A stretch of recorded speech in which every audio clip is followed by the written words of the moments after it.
안녕하세요. 논술 강사 이모일입니다. 네, 마지막 연사예요. 시간이 뭐 조금 많진 않기 때문에 30분이라고 써 있는데 아마 그 안에 최대한 끝내도록 해볼게요. 설명을 많이 들으셨을 텐데 뭐 자세한 건 떠나서 논술에 대한 큰 얘기는 두 개예요. 한 가지는 뭐냐면 좋은 얘기죠. 우선 전 논술 강사니까 좋게 말씀드리면 논술은 수능이나 학생부로 상상할 수 없는 대학에 보내주는 가장 좋은 전형이기도 하죠. 이건 좋은 얘기예요. 나쁜 얘기는 뭐죠? 높게 갈 수 있지만 나쁜 건 뭐죠? 합격률이죠. 그렇죠? 합격률이 굉장히 낮은 전형이긴 합니다. 근데 논술은 주변에 떨어진 애들 본 적 있으세요? 많죠. 진짜 많아요. 그렇죠? 진짜 많은 건데 대부분의 논술 떨어지는 아이들은 일반적으로 본다라면 떨어질 만한 행동을 합니다. 어떤 말이냐? 저는 이제 강남대상에서 아이들을 재동반에서 아이들을 가르치니까 1월 첫 주에 개강합니다. 1월 첫 주에 재동반 개강하면 한 반에 한 100명 조금 넘게 있어요. 그럼 이제 물어봅니다. 작년에 논술 썼던 사람 손들어봐. 그러면 이제 다 들어요. 한 100명이면 90명 가까이 손을 듭니다. 다 논술 썼어요. 그 다음에 제가 물어봐요. 그래, 니네 중에서 1년 공부한 사람 손들어봐. 그러면은 다 내려요. 보통 한 남는 게 100명 중에서 손에 들고 있던 90명 중에서도 한 두세 명 남아요. 저는 얘기합니다. 그래, 니네가 1년도 준비하지 않고 논술을 썼구나. 그리고 떨어졌구나. 강대로 왔구나. 난 니네가 떨어져도 싸다고 생각하라고 얘기합니다. 어떤 말씀이냐면은 시험이 정당해야 된다고 생각을 해요. 그 말은 뭐냐면은 그냥 시험 끝나고 수능 끝나고 한 일주일 열심히 준비해서 운 좋아서 붙는 시험이라면 좋은 시험이 아니겠죠. 1년은 공부해야 되는 거예요. 우리나라 입시가 만만하지 않잖아요. 3년 공부하고도 재수를 지켜가는 경우가 태반인데 어떻게 1년도 준비 안 하고 논술을 붙을 생각하겠습니까?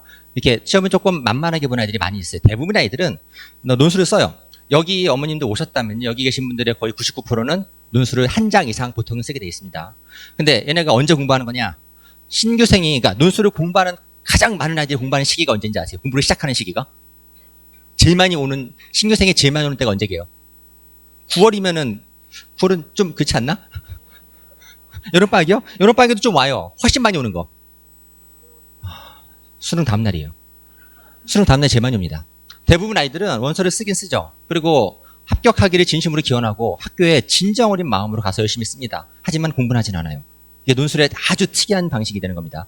애들은 원서 쓰고서 이런 생각인 것 같아요. 설마 내가 논술당에 시험 보러 가겠어? 수능으로 가겠지라는 생각이 대부분 많아요.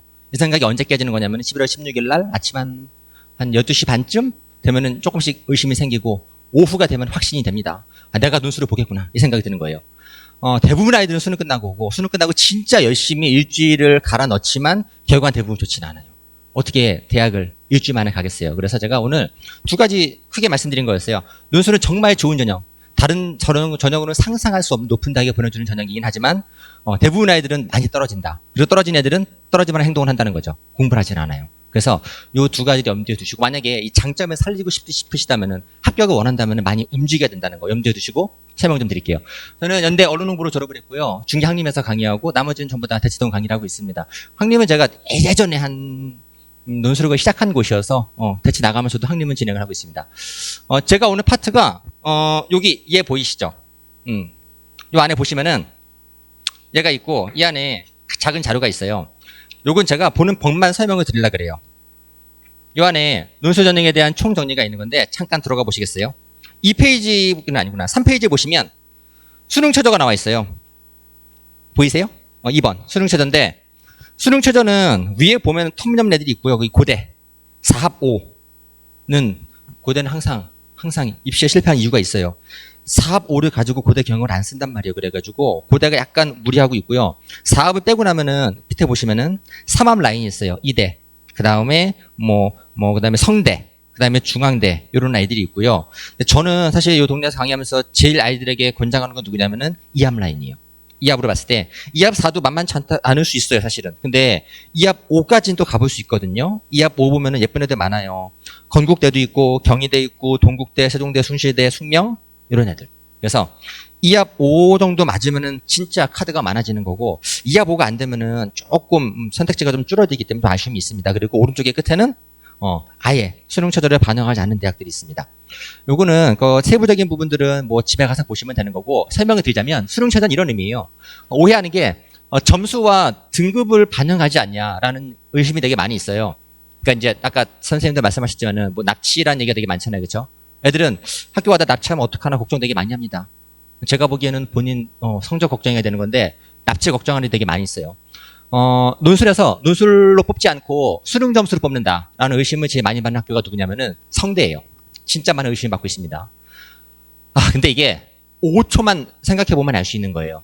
성대가 논술 시험 보러 온 아이들을 갖다가 납치한다라고 생각한다면은 그러면 걔네들은 성대 그러니까 납치를 원할 수도 있다고 생각해요. 뭐 터무니없는 얘기긴 하지만 근데 성대가 납치할 만한 애들은 절대로 성대 시험장에 나오지 않습니다. 수능 본 이틀 뒤가 성대 시험이거든요. 그러면은 성대가 납치할 만한 애들 쉽게 말해서 정시로 성대 이상 나오는 애들이 성대 시험장에 갈 리가 없거든요. 납치를 생각한다 하더라도 불가능한 방식이라는 거예요. 이미 만약에 성대 정도 갈 만한 수준이 되면은 논술 안 봅니다. 정시로 성대 플러스 알파로 도전하거든요. 당연히 시험장에 나오지 않기 때문에 납치가 불가능한 겁니다. 근데 의심 되게 많이 하거든요. 어찌됐건 간에 결과적으로 수능 최저는요, 점수하고 등급만 보는 거, 등급은 보는 게 아닌 거고, 딱 요거 두 개입니다. 패스냐? 페일이냐? 그러니까 2합 5가 맞으면 끝나는 거예요. 2합 5만 되면 2합 5가 되냐, 안 되냐를 보는 거지, 2합 5를 어떻게 맞추느냐, 2합 5를 턱걸이로 맞추냐, 아니면은 뭐, 올 1등급으로 맞추냐는 중요하지 않은 겁니다. 딱 맞냐, 안 맞냐만 보는 거고, 수능은 이건 반영하는 건 아니에요. 하나 더. 최저로 중독시키면은 시의 경쟁률이 급락합니다. 학교마다 다르지만, 절반 떨어지는 경우가 있고 많이 떨어지면은 뭐 중대 같은 경우는 4분의 1 토막 나거든요. 이렇게 돼버리면은 정말 실제 경쟁률이 엄청 떨어지는 겁니다. 이게 장단이 있죠. 수능 최저가 없는 학교들은 이게 없겠죠. 수능 최저 없으면은 그냥 최초 경쟁률이 최실질이 되는 거고 그 다음에 최저가 있으면은 최소 반은 떨어져요. 반은 떨어지고 3분의 1, 4분의 1 토막 나기 때문에 처음에 보시는 숫자보다는 꽤 인간적인 성까지 떨어지기 때문에 가능성이 높아지긴 합니다. 하나 더 보자면 애들이 보통 맞추기 쉬운 거는 영어하고 사탐이에요. 국어 수학에서 자연계들하고 경쟁해가지고 좋은 등급 받기는 생각보다 어렵습니다. 하지만 영어 사탐은 가능해요. 사탐은 문과끼리는 보는 거고 영어는 절대평가이기 때문에 가능합니다. 그래서 3합이 되면 좋긴 하겠지만 저는 그냥 현실적으로 봤을 때 그래도 영어 사탐 2합 맞춰가지고 2합 5 정도 되면은 꽤 만족스러운 학교 가는 게 가능해지는 겁니다. 그래서 이 정도는 제가 항상 권장하는 바예요. 잠깐 자료에서 그 뒤에 한번 볼까요? 내신도 있어요. 자료에 4페이지입니다. 자, 보면은, 내신 반응이 있는 건데, 위에 A등급 A그룹 애들은 내신 반응이 없는 애들이에요. 논술 100입니다. 그 다음에 B가 있고, C가 있는 건데, 내신 안 보면 뭐, 괜찮은 거고, B를 한번 보세요, B. B그룹 애들을 보면은, 내신을 반영하는 경우에도 크게 반영하진 않거든요. 예를 들어서, 누가 있을까, 나쁜 애가 서강대. 서강대 보시면, 10점 반영하거든요. 10점인데 내신 1등급 받으면 10점. 그 다음에 중어 가다가 몇 등급까지는 생존이 가능할 것 같으세요? 서강대가 몇 등급까지 뽑아줄까요? 8이에요, 8. 8입니다. 보세요, 거기. 1등급이 10점이고 8등급이 9.7이면은 100점 만점에서 0.3점 감점은 큰 의미가 있는 건 아니에요. 9등급만 아니면 되는 겁니다. 그래서 얼핏 보면은 10점 반영처럼 보이지만 사실은 그렇게 크게 반영하진 않아요. 뿐만 아니고 위에 A등급 같이 우리가 알고 있는 상위 대학들은 특히 내신 반영이 상당히 적습니다. 그리고 이제 물론 일부러 반영하는 대학들이 있어요. 뭐 경기대, B그룹에 좀 위에 있는 경기대는 얘네는 비교적 많이 까는 편이긴 한데 통상 5등급이면 근데 크게 문제가 되진 않아요. 그래서 제가 정리해드린 거 보면은 내신은 이래요. 내신을 반영하지 않는 대학들이 증가하고 있어요. 점점 많아지고 있는 거고 그 다음에 5등급까지는 차이가 없어요. 6부터는 학교마다 좀 다르긴 합니다. 까는 데가 있고 안 까는 데가 있어요.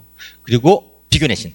비교내신은 쉽게 말해서 통상 논술 100이라고 보시면 되는 겁니다. 그러니까 내신 파트가 사라져버리는 거고 오로지 논술로 선발한다. 그럼 보는 게 가능하기 때문에 검정고시라든가 보통 한 4수가 넘어가 버리면은 비교내신이 돼버리는 거예요. 그래서 수능 최저 정말 중요해요.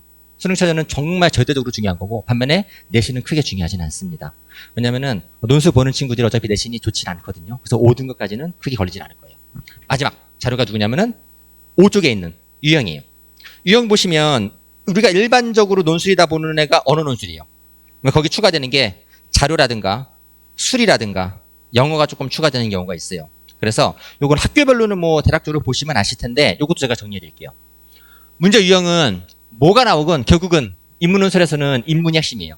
이게 가장 중요한 부분이고 이거 많이 궁금해하세요. 수리논술이 얼마나 어려운가 물어보시는데 수리논술은 그러니까 올해도 그렇고 작년도 그렇고 보통 어렵다고 생각하시는 연대가 푸는 애들이 대부분 얘기하는 게 어디냐면요. 5등급 초반선까지는 풀어요. 3등급이면 편하게 푸는 거고 4등급도 편하게 풀고 5등급 초까지도 풀어내요. 5등급 후나 6에 가까운 애들 못 풀어낸다는 겁니다.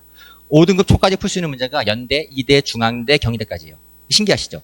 논술에서 어떻게 4, 5등급이 푸나 싶으실 텐데 마인드가 다른 거예요. 어떤 거냐면 인문 논술에서는 수리를 잘하는 애 뽑자가 아니에요. 수학 시간에 눈을 감고 있는 애를 갖다가 배제하는 게 목적이 되는 겁니다. 그래서 수학을 던졌냐 안 던졌냐 이거를 보는 거지 완전 수학적 개념이 나가버린 애들을 버리는 게 목적이지 수학이 타고난 애들을 뽑는 게 아니에요. 그래서 수리 논술은 만점을 받아야 되는 거예요. 돌려 말하면은 만점을 받을 만한 문제가 나온다는 겁니다. 얘네 둘만 예외예요. 한양대는 2등급은 필요하고 건대는 3등급은 필요해요. 얘네 둘 빼고 나머지는 5등급 초까지는 문제를 풀어낼 수 있기 때문에 걱정할 거 많지는 않습니다. 하나 더, 영어.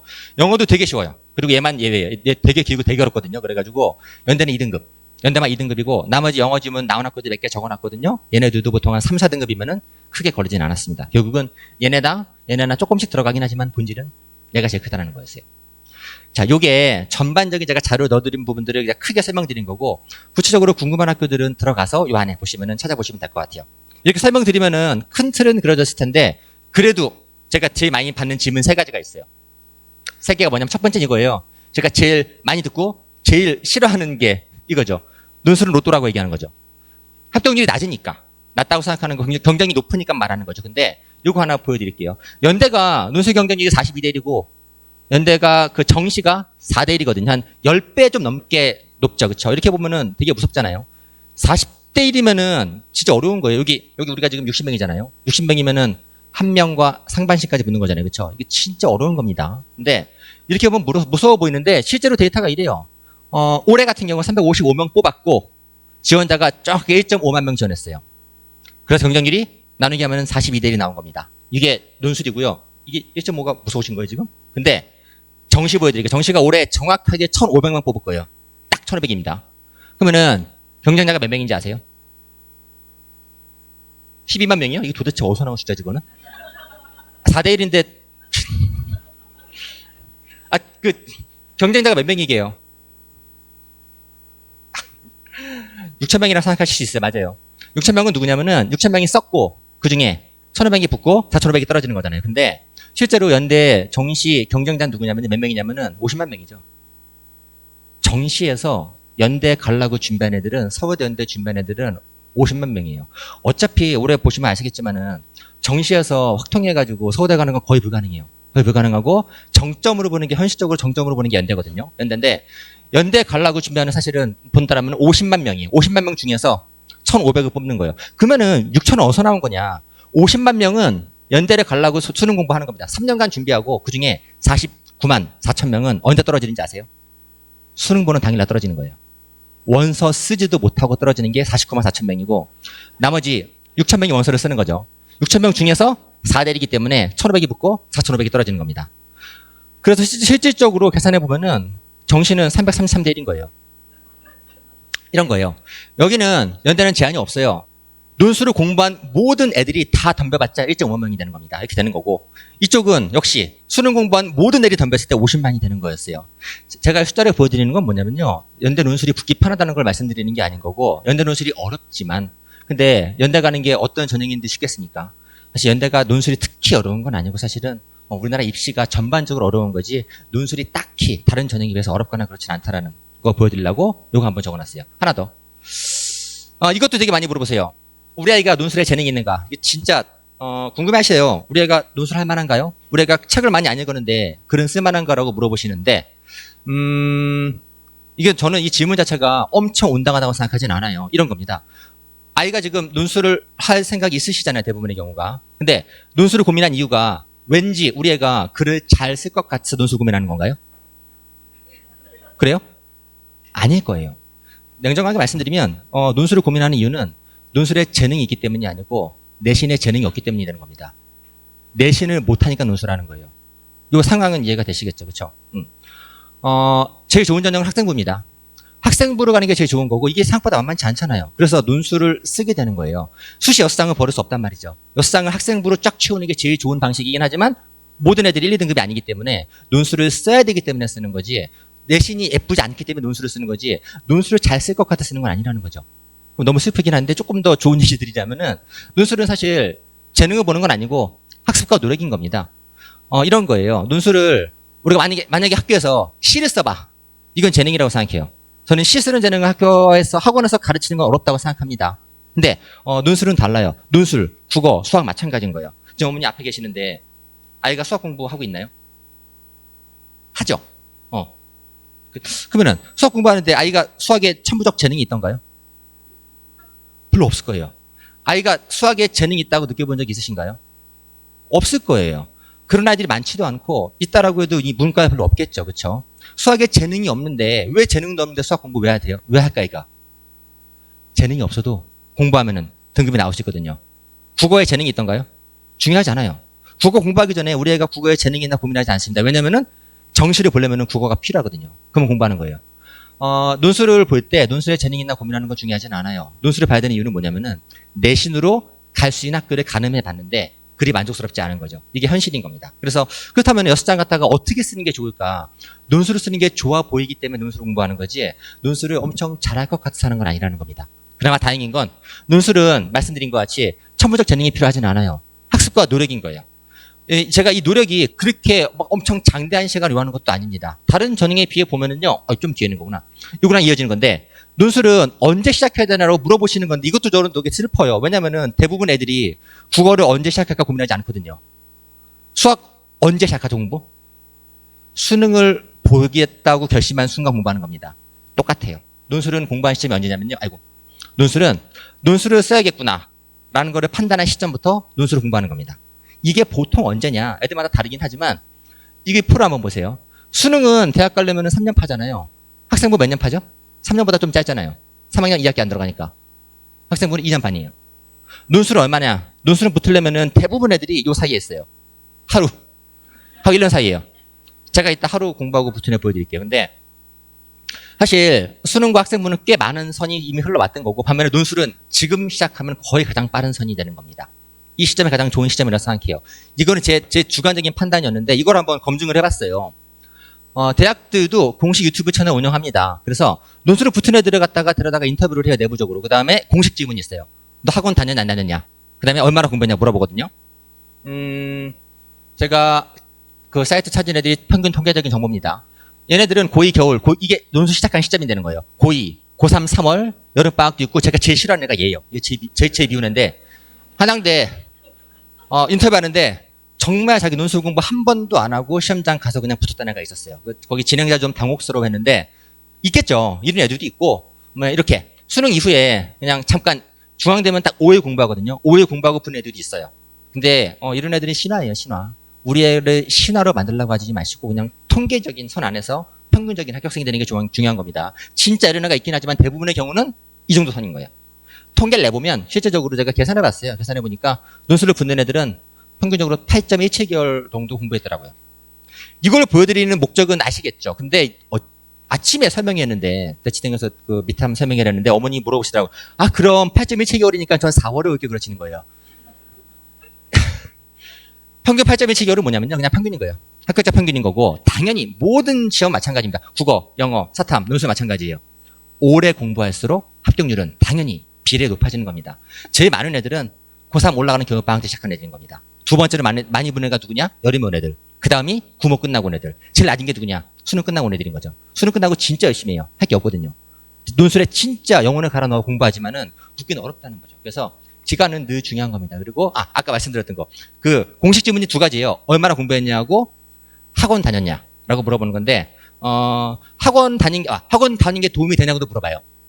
답변은 천차만별이에요.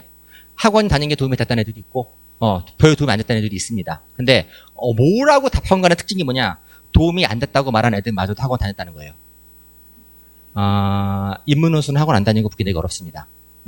되게 어려운 일이에요. 왜냐면 글 쓰고 첨삭이 필요하거든요. 그래가지고 보통 학원은 다 다니고 8.17개월 다녔고 이게 평균인 거고 기간이 길수록 결과는 유리해지는 겁니다. 연대 설명회에서 이건 제 게 아니고 연대 교수가 보여준 자료예요. 어떤 애가 이렇게 얘기했어요. 얘가 누구냐면은 사학과 합격생인데 수능 위주로 공부한다 하더라도 최소한의 시간은 논술하는 겁니다. 토요일 하루를 완전히 갈아 넣었다고 말했는데 이 학생이 지혜로운 거예요. 대부분 애들은 수능 위주와 수능 몰빵을 구분을 못한다는 거죠. 수능이 중요한 전형이긴 한 건데 수능만 보는 건 아니거든요. 수능 위주는 뭐냐면 90% 수능에 투자하는 거예요. 95% 수능에 투자하는 겁니다. 5%, 4% 일주일에 4시간 논술해야 되는 거예요. 왜냐하면 논술을 시험 볼 거거든요. 그래서 많이는 아니고 한 4시간 정도 짧은 시간이긴 하지만은 꾸준히 투자했기 때문에 붙었다고 연대 교수가 소개해준 합격생 사례였습니다. 자, 요게 있고요. 그 다음에 그러면은 좀 하겠다는 생각이 드실 텐데 저는 제 강의 조금 소개해 드릴게요. 제가 첫 번째는 강의 좀 특이하게 해요. 학교별로 파지는 않고요. 요게 제 수업 계획이에요. 학교가 지금 달라요. 연대건, 고대건, 성대건, 그 다음에 인서울에서 이제 커신, 성신여대가 됐건 간에 보시다시피 어느 학교를 쓴다 하더라도 이 5개를 벗어나진 않아요. 비교, 적용, 견해, 자료, 수리를 벗어나진 않습니다. 그러니까 여기 안 나온 학교들도 마찬가지인 거예요. 고대가 새롭게 합류됐는데 그래도 이 안에서 움직이게 되는 겁니다. 연대는 문제 4개거든요. 하나, 둘, 셋, 4문제 나오는 거예요. 고대는 2문제 안에서 이 4개를 평가하는 겁니다. 어디를 파도 이 4가지가, 이 5개 유형이 준비가 되면은 순서를 바꿔서 대비하는 게 가능해져요. 그렇기 때문에 전반에는 5개 중심으로 가고 후반에 가면은 학교별로 쪼개 나갈 거예요. 이게 제 이제 그 전반부 커리가 되는 거고 아주 크게 1년 커리를 보여드리면 이게 시간이에요. 여기 수능이 있죠. 그리고 정규반은 5개 중심으로 갈 거예요. 그 다음에 파이널 수업은 이렇게 해서 이제 수능 전 파이널, 수능 후 파이널 준비하게 되는 겁니다. 그래서 이게 전반적인 흐름인 거예요. 이게 강의고요. 강의가 끝나고 나면 첨삭도 해야 돼요. 첨삭은 2번 진행할 거예요. 근데 제가 먼저 말씀드리는 거는 저는 모든 학생들을 갖다가 제가 다 첨삭하지 못합니다. 강의를 거의 처음 시작한 이 해 빼고서는 거의 못했던 것 같아요. 저는 늘 아이들이 많았기 때문에 항상 2번 첨삭을 진행합니다. 첫 번째는 첨삭 담임쌤이 배정이 될 거예요. 제가 논술 바닥에 들어온 게 17년인데 17년 전에 강의 시작할 때 만난 팀이 있어요. 그 팀과 지금까지 같이 가고 있습니다. 그래가지고 저보다 연세도 많으세요. 그러니까 제가 곧 40대 후반 가고 있는 건데 이분들은 저보다 많거든요. 가지고 이 바닥에 진짜 첨삭의 어벤져스 팀이 있어요. 그래서 이분들이 1차를 디테일하게 봐주시는 거고 그 다음에 제가 2차를 큰 논리 구조를 봐줄 거예요. 그래서 같은 글에 대해서 1차와 2차 2번 진행을 하게 되는 겁니다. 이게 첨삭 구조고 끝나고 나면 평가도 필요해요. 논술이 이게 잘 그러니까 애매해 보이는 이유가 뭐냐면은 논술은 우리 애가 잘 쓰나 못 쓰나가 판단이 안 된다는 거죠. 수능 같은 경우는 육모, 구모 같은 정규적인 시스템들이 있잖아요. 그걸 보고 나면 우리 애가 어디 있고 어디가 다 가늠이 되는 건데 논술은 달라요. 정보가 되게 부족하기 때문에 평가를 신경 꽤 많이 쓰고 있습니다. 그래서 어플 이용해가지고 여기다가 내 점수 반평균 100분위를 통해서 매주 어머님께 보내드릴 거예요. 참고로 100점은 안 줘요. 100점 주면 애가 나가더라고요. 5만에 적어줘가지고 보통 한 70에서 90점 사이로 주고 조절하고 그 다음에 평가를 하는 건데 그럼 보세요. 제가 아이들을 성적을 보내드릴 거예요. 그럼 우리 애가 100분이 뭐 상위 7%, 상위 17% 있구나. 그러면 그걸 알게 되겠죠. 알면 어디다 쓸까요? 아이 실력이 왜 필요하죠? 근데 왜 실력을 알아야 되죠, 우리가? 어디다 쓸까요? 원서 쓸 때 필요한 겁니다. 필요한 건 상담인데 나중에 9월에 원서 쓸 때 고등학교 담임하고 상담을 할 거예요. 논술 원서 상담을 할 건데 논술 원서 상담할 때 담임이 갖고 있는 자료가 2개예요. 한 가지는 내신, 또 하나가 육모, 구모예요. 신기하잖아요? 논술 원서를 쓰는데 내신과 수능 모의고사 등급을 가지고 상담한다는 거예요. 제일 중요한 어떤 데이터가 없죠?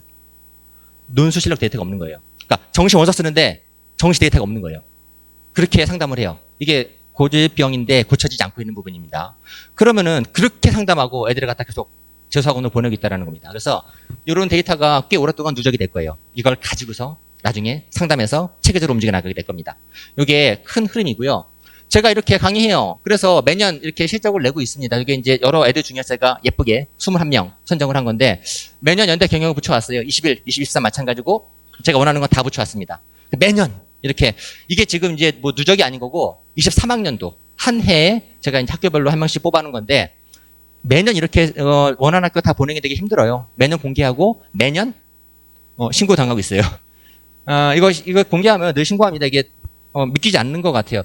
한 명의 강사가 학원이 아니고 개별 강사가 한 해 동안에 이런 실적을 유지하기는 어렵거든요. 그래서 매년 신고합니다. 누가 신고하는지 아세요? 논술 강사 신고하는 건 누구게요? 수학 강사가? 아니에요. 정의로운 시민이? 아니에요. 누가 신고할까요? 대치동에 논술 강사 있어요. 당연한 겁니다. 논술 강사 신고하는 건데 매년 자료는 입증을 하고 있어요. 제가 이렇게 강의하고 이렇게 이제 매년 이게 실적을 내고 있는 건데 많이 궁금해들 하세요. 강의 잘하는 강사들도 많이 있고 근데 이제 이만큼 실적이 잘 안 나오거든요. 그래서 저도 고민을 해봤는데 제가 보여드리고 싶은 건 이런 겁니다. 논술 강사는요 되게 바빠요. 강의도 하죠. 강사니까 강의도 하는 거고 때가 되면 상담도 하는 거고 그 다음에 제가 남들이 안 하는 걸 하는 게 있어요. 제가 아이들을 어떻게 대하는지 잠깐 보여드릴게요. 소리가 더 커야 되는데 저는 매년 이게 21년 사진이에요. 그럼 매년 여기 어딘지 아세요? 연대 시험 보는 날, 연대 앞이에요. 매년 아이들 찾아가서 응원을 합니다. 시험장에 가는 건 무서운 일이에요. 근데 가서 같이 공부하는 선생님 보면 되게 좋아하거든요. 요거는 22년. 시험이 3시예요. 3시고 제가 11시 반에 갑니다, 항상. 3시간 반 전에 가서 아이들이 기다려요. 부모님도 다 기다리고 계시는 거예요. 엄마, 아빠, 할머니, 할아버지, 헤어진 전 여친 다 동원됩니다. 진짜 가족 화합의 날이에요. 진짜 많이들 오십니다. 간절하게 기다리시죠. 여기가 제 자리예요. 연대 정문 앞 오른쪽 계단 위. 매년 갑니다. 10년 넘게 가고 있어요. 제일 먼저 온 녀석. 연대 시험 보고 한양대 붙었어요. 이 녀석은 서강대 외대 붙은 녀석이었고 당하게 합니다. 졸고 있어가 좀 깨워줬고 웃게 하는 녀석도 있었고 얘네는 신촌역에서 걸어오고 이미 지쳤어요. 한참 쉬다 갔어요. 너무 힘들어가지고 진짜 많은 친구들 가서 응원하고 만난 겁니다. 누가 보면 선거운동하는 줄 알 거예요. 진짜 많이 격려해주고 응원해줍니다. 정말 줄이 끝이 없어요, 진짜. 저게. 이게 올해. 아까 15,000명의 일부입니다, 이게. 이거 보시면 되나 싶기도 한데 돼요. 올해였어요. 아이들이 되게 일찍 옵니다. 정말 반가워해요, 아이들이요. 조언도 해주고, 질문도 듣고, 응원도 해줍니다. 좀 바보같이는 않은데.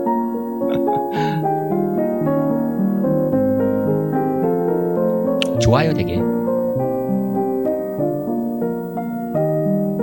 이게 올해까지였어요.